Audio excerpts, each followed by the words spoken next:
प्रायोगिक लब्धि के प्रकरण में हमने देखा था कि प्रायोगिक लब्धि में जीव आता है तो सर्वप्रथम स्थिति कांडक घात होता है। ये एक समय में ये कार्य पूरा नहीं होता, उसके लिए भी अंतर्मूर्त लगता है। तो इस अंतर्मूर्त में क्या क्या बातें होती है उसकी हम यहाँ बात देखेंगे। देखो अपना पेज नंबर था 96। कांडक यानी खंड यानी टुकड़ा। जैसे हम वो गन्ना लाते हैं ना, तो उसमें क्या किया हमने, उसके एक टुकड़ा तोड़ दिया तो क्या किया, कांडक निकाला। तो खंड यानी टुकड़ा। अनेक निषेकों के समूह को यहाँ कांडक कहते हैं। क्योंकि हमने क्या देखा था, प्रति समय एक एक निषेक पड़ा है सत्ता में। और ऐसे कितने निषेक पड़े हैं वर्तमान समय से लेकर अनेक कोड़ा कोड़ी सागरों के। मिथ्यात्व में देखो तो मैक्सिमम हमने देखा था ना, जो पहले बंधे हुए हैं, पहले 70 कोड़ा कोड़ी में अंतर्मूल घंटा भर जो कुछ कम हुआ होगा वो हो सकता है वहाँ पर, क्योंकि उतना काल बीत गया संश्लेष के बाद, विशुद्धि हुआ है अभी। परंतु इतनी स्थिति तो पड़ी है ना सत्ता में, कभी कितना कभी यथा योग्य उसका अनेक कोड़ा कोड़ी सागरों की स्थिति वहाँ पड़ी है। तो एक एक समय में एक एक निषेक पड़ा है। अब ये सबकी कटौती होकर अंतः कोड़ा कोड़ी प्रमाण रह जाने वाली। तो ऊपर के जितने निषेक अभी नष्ट होकर नीचे आएंगे, उसका घात होगा, उसको कहेंगे कांडक, टुकड़ा उतना। तो कहते हैं अनेक निषेकों के समूह को यहाँ कांडक कहते हैं। अभी निषेक किसको कहा हम भूल गए ना, इसलिए फिर यहाँ लिखा है कि समान स्थिति वाले परमाणुओं के समूह को निषेक कहते हैं। क्योंकि अभी हमने बहुत पहले इसको देखा था ना, इसलिए फिर दोबारा याद। क्योंकि ये टर्मिनोलॉजी हमारे रोज़ के हम परिचित नहीं है, इसलिए बार बार जरा इसको दोहराते हैं।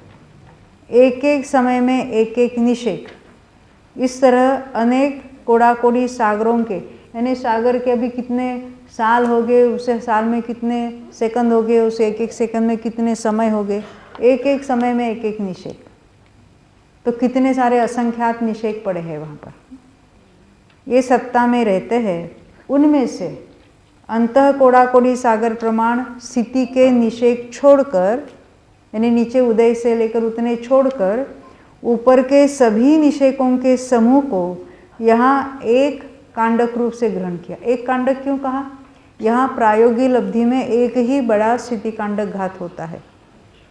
ऊपर जाके हम जब करण लब्धि में जब चढ़ेंगे तो वहाँ तो बार बार ऐसे स्थिति कांडक की बात करेंगे, वो उसकी बात यहाँ नहीं है।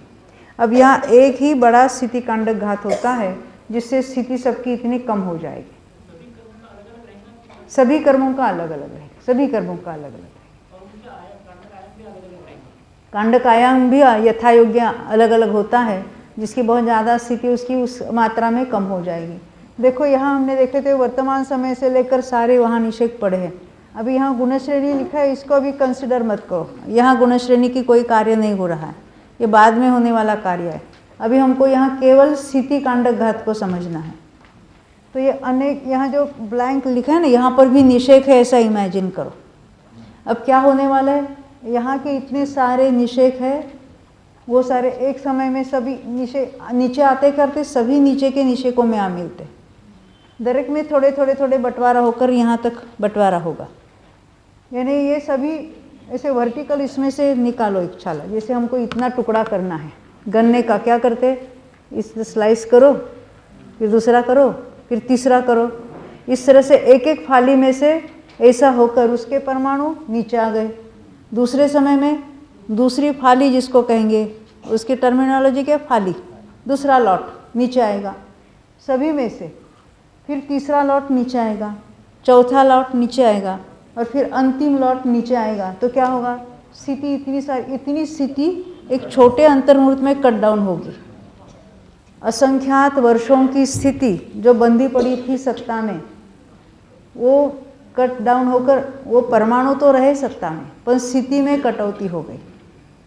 स्थिति का यह घटना है, उसको कहेंगे, उसका प्रोसेस का नाम है स्थिति कांडक घात। यानी उतने कांडक के उसके टुकड़े का घात हुआ यानी वो अभी निषेक सत्ता में नहीं रहे, परंतु उस निषेक के परमाणु नीचे के निषेकों में आ मिले। नीचे के निषेक ऐसे बड़े बड़े हो गए, वहाँ परमाणु की संख्या ज़्यादा हो जाएगी। यहाँ तक समझ में आई बात। इसको क्या कहते हैं, स्थिति कांडक घात।